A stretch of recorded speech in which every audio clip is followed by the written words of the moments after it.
Hello, bienvenue dans les lettres de Claire. Je suis ravie de vous retrouver pour ma toute première vidéo YouTube. Pour ceux qui ne me connaissent pas, je m'appelle Claire et je suis une grande passionnée de littérature. La semaine dernière, j'ai fait une vidéo sur TikTok et Instagram où j'annonçais l'ouverture de ma chaîne YouTube et que j'allais mettre en ligne bientôt ma première vidéo. Dans cette annonce, j'ai dit que j'allais commencer par parler théâtre. Et du coup, j'ai sélectionné pour vous une pièce du 21e siècle. C'est Cendrillon de Joël Pomera. Donc la voici. Si j'ai choisi cette pièce, c'est tout simplement parce que je l'ai adorée. J'adore l'humour, j'adore la modernité. C'est une pièce qui fait du bien à lire et à regarder. J'ai découvert cette pièce pendant le premier confinement, où j'ai vu une représentation sur YouTube par le Théâtre de l'Impossible et j'ai vraiment adoré, ce qui m'a donné envie de la lire et du coup je l'ai déjà lu plusieurs fois. Mon objectif dans cette vidéo, ce n'est pas de vous spoiler la fin de la pièce de théâtre, mais c'est de vous la faire un peu découvrir, de vous lire la première scène, de vous donner envie de lire ou de la regarder, ou même les deux. Je vais commencer par vous présenter un petit peu l'auteur. Joël Pomera est un dramaturge, acteur, metteur en scène français qui a écrit déjà plusieurs pièces. Donc si vous aimez cette pièce ou si vous êtes curieux et que vous voulez découvrir d'autres pièces de lui, je vous recommande Ma chambre froide, Petit chaperon rouge ou encore Pinocchio. Cendrillon, elle a été créée en 2011 et la première représentation, elle date du 11 octobre 2017. Joël Pomera s'est approprié le conte de Cendrillon pour en faire une version unique dans laquelle on retrouve les vices du monde moderne, comme la cigarette, un vocabulaire un peu plus familier de tous les jours, une histoire de vol, les technologies modernes. Il y a aussi l'humour des personnages et le style d'écriture qui rendent cette version unique. Le traitement aussi des personnages, comme par exemple celui de la fée, on se retrouve avec un personnage moderne qui a des défauts plus proches de la réalité, donc plus proches de nous. Avec cette version très personnelle du conte de Cendrillon, Joël Pomera, il interroge ce qui donne aux individus le sentiment d'exister, le rapport au réel, qui comporte en fait une part d'imagination et de croyance, mais également le rapport au langage. Les mots sont super importants dans cette pièce. Il y a vraiment un travail sur le langage. En fait, Pomera, il nous montre à travers le langage à quel point les mots qu'on peut dire, les mots qu'on peut entendre sont importants pour nous ou pour les autres. Mais ce qui est aussi important, c'est la manière de les interpréter ou de les entendre. Pour moi, dans cette pièce, il y a deux choses qui sont vraiment importantes.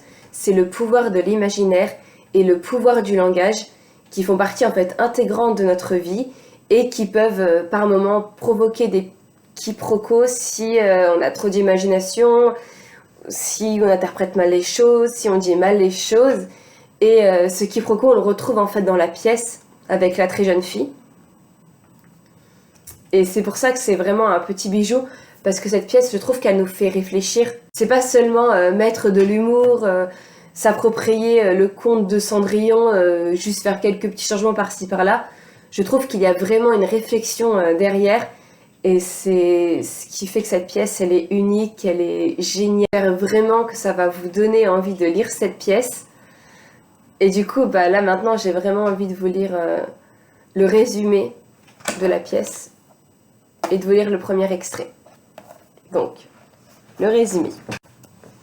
À peine sortie de l'enfance, une toute jeune fille s'est tenue au chevet de sa mère gravement malade. N'ayant pas bien compris l'ultime murmure de la mourante, n'ayant pas osé la faire répéter, voilà Sandra liée à cette phrase « Tant que tu penseras à moi tout le temps, sans jamais m'oublier plus de 5 minutes, je ne mourrai pas tout à fait. » Comment naviguer entre les cendres du passé, le réel qui s'impose, la vie effervescente et une imagination débordante?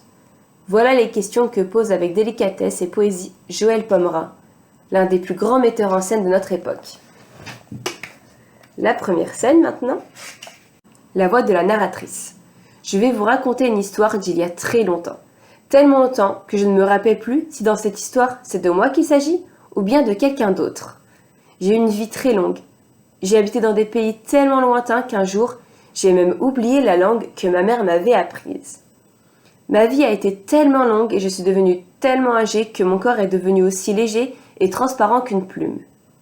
Je peux encore parler, mais uniquement avec des gestes. Si vous avez assez d'imagination, je sais que vous pourrez m'entendre, et peut-être même me comprendre. Alors je commence. Dans l'histoire que je vais raconter, les mots ont failli avoir des conséquences catastrophiques sur la vie d'une très jeune fille. Les mots sont très utiles, mais ils peuvent être aussi très dangereux. Surtout si on les comprend de travers. Certains mots ont plusieurs sens. D'autres mots se ressemblent tellement qu'on peut les confondre. C'est pas si simple de parler et pas si simple d'écouter. Quand elle était encore presque une enfant, une très jeune fille qui avait beaucoup d'imagination avait connu un très grand malheur. Un malheur qui heureusement n'arrive que très rarement aux enfants. Un jour, la mère de cette très jeune fille était tombée très malade, atteinte d'une maladie mortelle. Elle ne sortait plus de sa chambre, elle parlait d'une voix faible, tellement faible qu'on avait du mal à comprendre ce qu'elle disait. On devait sans arrêt la faire répéter. Donc voilà la première scène. Alors, j'espère que ça vous donne envie de lire le livre, parce que rien que la première scène, moi personnellement, j'accroche. J'aime beaucoup le passage quand elle dit « Si vous avez assez d'imagination, vous pourrez m'entendre et peut-être même me comprendre. » Je sais pas pour vous, mais moi, ça me fait vraiment penser à Peter Pan. En fait, au film de Peter Pan dans lequel joue Robin Williams, avec 2 passages notamment. Celui où la fée Clochette, elle dit que quand une personne ne croit plus aux fées, il y a une fée qui meurt quelque part dans le monde. Mais aussi au passage dans le pays imaginaire quand les enfants perdus et Peter Pan, du coup plus âgés, sont en train de manger de la nourriture imaginaire. Et que si Peter n'y croit pas, en fait, qu'il n'a pas l'imagination pour, ben, il ne peut pas imaginer cette nourriture et du coup, en fait, il se nourrit pas, en fait, il la voit pas, il la mange pas. Bon, après, c'est mon interprétation, hein. Si ça se trouve, vous n'allez pas du tout penser à ça. C'est pas garanti que Joël Pomera ait pensé à ça lui-même quand il a écrit la pièce, mais c'est vrai que ça m'a vraiment fait penser à Peter Pan. J'espère vraiment qu'avec ce que je vous ai dit, vous avez envie de lire la pièce ou de la regarder et que vous allez l'apprécier. En tout cas, je vous souhaite une très bonne lecture, un très bon visionnage et je vous dis à très bientôt.